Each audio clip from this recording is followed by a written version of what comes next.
This course takes a hard look from a field perspective at processes of post-conflict peace building, democratic transitions from decades of experience, and really tries to pull together for practitioners, people policy making, people who are operating on the front lines, whether in humanitarian organizations or civil society organizations. One of the core things is to try and learn from some of the lessons of Baghdad. Some of the things that made it a bad situation so much worse, like dismissing all of the security forces and not maintaining that, not dealing with kind of reprisal attacks, not dealing with building up local communities, not dealing with the sort of defeated side, casting them out completely, and thus allowing them to form into a very violent opposition. The aim of the course is to think through how transitions are managed in a more comprehensive and more integrated way. What we're trying to do is to get people to think about a whole variety of issues,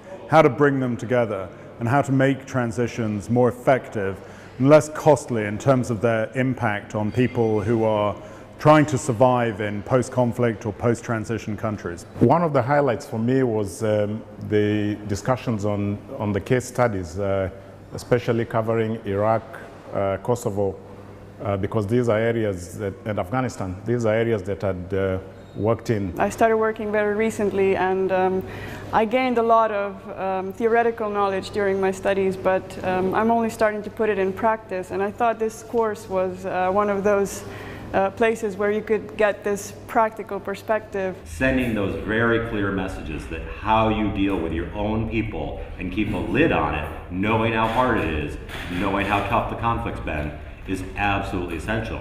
Because if you have another wave of reprisal killings, how are you going to deal with them? You're going to have to be investigating war crimes among the government you're trying to assist. The course is designed really for executives, people who work at senior levels in multilateral organizations, government, civil society, and others. But if the situation is getting where they no longer find the need. UNHCR sometimes work totally disconnected with the local realities. We saw it in Liberia. They gave, pre-World War I, firearms. How can we help sustainable peace? We bring them together for a couple of days to really look together at some of these issues and really make sure that we've clearly understood not only what the practices have been to date, but also what can be done better in the future. I'm glad to see that the Kosovo case was gained some prominence as a successful case of intervention, and I'm very familiar with it, so I recognized a lot of good things that maybe I didn't appreciate until now. What I learned from this time is that you can get the theory right and everything, but the human agency is also an equally important factor in interventions.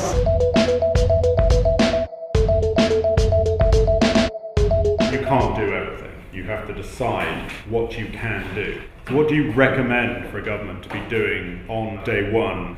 What are the kind of absolute priorities? What would you set your personnel to be doing? I like very much when we got into more practical sessions, and I think this was extremely useful even to go over to my theoretical development right now. Now I know that it is not enough to do the analysis. It's not enough to know what is going on, but it is important to really do advocacy work to make sure that people listen to you and people buy into your ideas and then get attracted to what is happening on the ground so that they can do some effective work or reaction to the situation. As one of the instructors on this, I find myself learning an immense amount from the participants themselves and from the students, what they give back to these sessions.